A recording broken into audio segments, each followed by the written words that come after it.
আরহাম ইস্যুতে দুটো বিষয় সামনে এসেছে।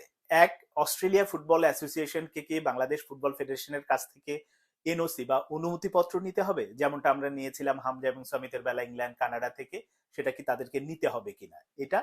দ্বিতীয় যে ব্যাপারটা, যে আরহাম এবং আরহামের পরিবারের সাথে যদি ফুটবল ফেডারেশনের পক্ষ থেকে কথা বলা হয়, অনুরোধ করা হয়, তিনি সিদ্ধান্ত পরিবর্তন করবেন কিনা, এই দুটো বিষয় নিয়ে বিস্তারিত বলার চেষ্টা করব, আশা করি শুনবেন।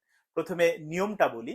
আরহাম ইসলাম এর আগে অনূর্ধ্ব 17 দলের বাংলাদেশের জার্সিতে খেলেছেন, অভিষেক হয়েছে, তিনি হচ্ছে ফিফার রুলস অনুযায়ী বাংলাদেশের প্লেয়ার এখন পর্যন্ত। ফলে তিনি যদি অস্ট্রেলিয়ার হয়ে আসলে খেলতে চান, তখন কিন্তু অস্ট্রেলিয়া ফুটবল ফেডারেশনকে অবশ্যই অনুমতি নিতে হবে বাংলাদেশ ফুটবল ফেডারেশনের কাছ থেকে।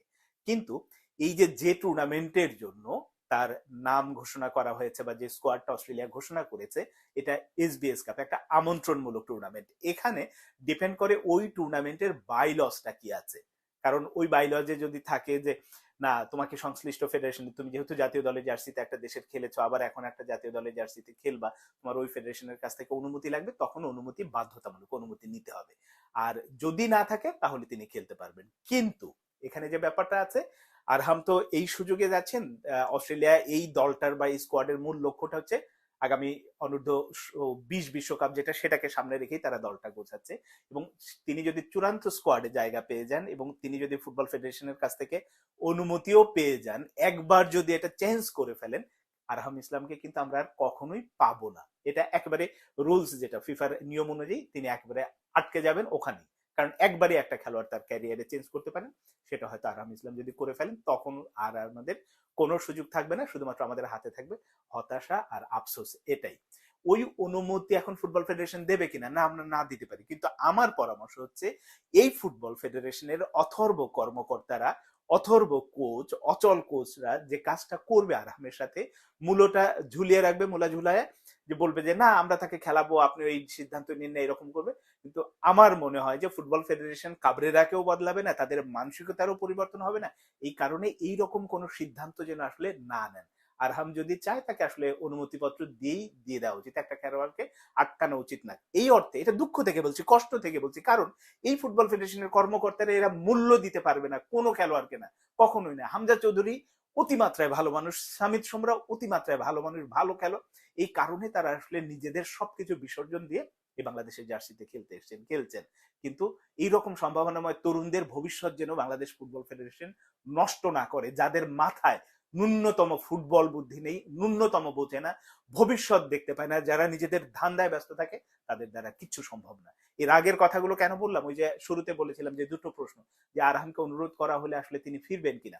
আরহামের বাবার সাথে আমার আজ কথা হয়েছে, আরামের বাবা যেটা বলছিল, অনেক গল্প হয়েছে, অনেক কথা হয়েছে, সেগুলো সবকিছু না বলি, শুধুমাত্র দু একটা পয়েন্ট আপনাদের বলি। এই যে ভারতের বিপক্ষে খেলার আগে যখন ক্যাম্প শুরু হলো, তখনও আরহাম আসতে চেয়েছিল প্রাথমিক স্কোয়াডে।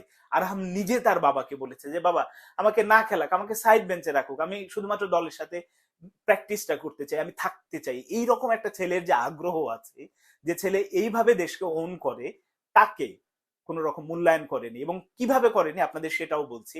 আরহামের বাবা কাবরেরাকে মেইল করেছিল যে ও স্কোয়াডে, প্রাথমিক স্কোয়াডে তাকে রাখা যায় কিনা, তুমি একটু দেখো, এইরকম মেইল করেছিল। ওই অনূর্ধ্ব 23-এ ব্যর্থ হওয়ার পরে, বাদ দেওয়ার পরেও কিন্তু তিনি শুধুমাত্র ছেলেকে দেশের জার্সিতে খেলাতে চেয়েছেন।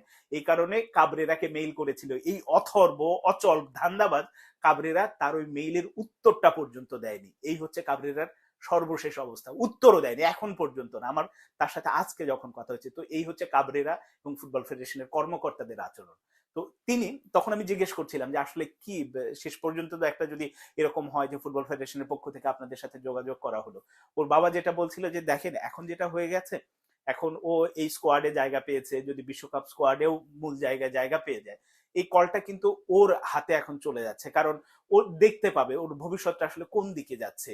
এখন ফুটবল ক্যারিয়ার অস্ট্রেলিয়ার মতো মূল দলে যখন, মানে বয়সভিত্তিক মূল দলে যখন জায়গা পাবেন, অফুরন্ত সময় পড়ে আছে, তিনি হয়তো ইউরোপের কোনো ক্লাবে বা ভালো কোনো, বা ওর দেশেরই ভালো কোনো ক্লাবে যখন খেলবে, ওর জন্য ও দেখবে যে আসলে ফুটবল দুনিয়াটা জানে কত বড়। এবং সেখানে যদি ওই হাতছানি দেয় এবং সে যদি নিজের সিদ্ধান্ত নেয় যে না আমি এখানে আছি, ভালোই আছি, বাবা মা আছে, তাহলে আসলে কিছু করার থাকবে না। কিন্তু বাবা হিসেবে তার যতটা করা দরকার তিনি কিন্তু করেছেন। এই আরহামকে ফুটবল ফেডারেশন কোনো স্কাউটিং করে আসলে নিয়ে আসেনি, প্রথম তার বাবাই যোগাযোগ করেছিল ফুটবল ফেডারেশনের সাথে। তখন সাইফুল বারী টিটু বা জুলফিকার মাহমুদ মিঠু তাদের সাথেই কিন্তু আসলে পরিচয় হয়েছে, তিনি নিজ খরচে এসেছিলেন। খরচের প্রসঙ্গটা যেহেতু বললাম, একটু বলে দেই, আবিদ আনোয়ার নামে যিনি কাজ করেন এই যে বংশোদ্ভূত ফুটবল প্লেয়ার, তিনি একটা স্ট্যাটাস দিয়েছেন। ওই স্ট্যাটাসের মর্মার্থটা যদি যারা জানেন তারা বুঝতে পারবেন। এই বংশোদ্ভূত প্লেয়ার যারা আসে নিজের খরচে আছে, ফুটবল ফেডারেশন টাকা দেন। ইভেন আরহাম যখন অস্ট্রেলিয়া থেকে অনূর্ধ্ব 17তে খেলার জন্য আসে, সেই টিকিটও ফুটবল ফেডারেশন দেয়নি। কমলাপুরের বস্তির মধ্যে রাখে, যে যে ডরমেটরি বলে বা এলিট একাডেমি বলে, এগুলো নিয়ে নানান রকম নয় ছয় হয়, কত কিছু করছে।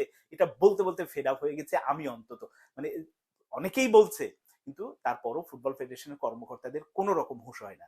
এখন যদি আরহামের সাথে কথা বলে নানান ভাবে বুঝিয়ে যদি আসলে কাজ করা যায়, সেটা হয়তো বাংলাদেশের জন্য ভালো হলেও হতে পারে। কিন্তু যেহেতু আসলে কাবরেরা আছে, এই কর্মকর্তারা আছে, এদের মানসিকতার খুব বেশি পরিবর্তন হবে না। আর যদি এটা না করে চুপচাপ থাকেন, না আমাদের হাতে অনেক খেলোয়াড় আছে, আমরা দরকার নেই, আমাদের যা আছে সেটা নিয়ে চলবে, এই যদি হয় আসলে কিচ্ছু হবে না। শুধুমাত্র আরহাম ইসলামের মতো একজন ফুটবল রত্নকে হারানোর যে আফসোস, এটা আমরা সারা জীবন বয়ে বেড়াবো।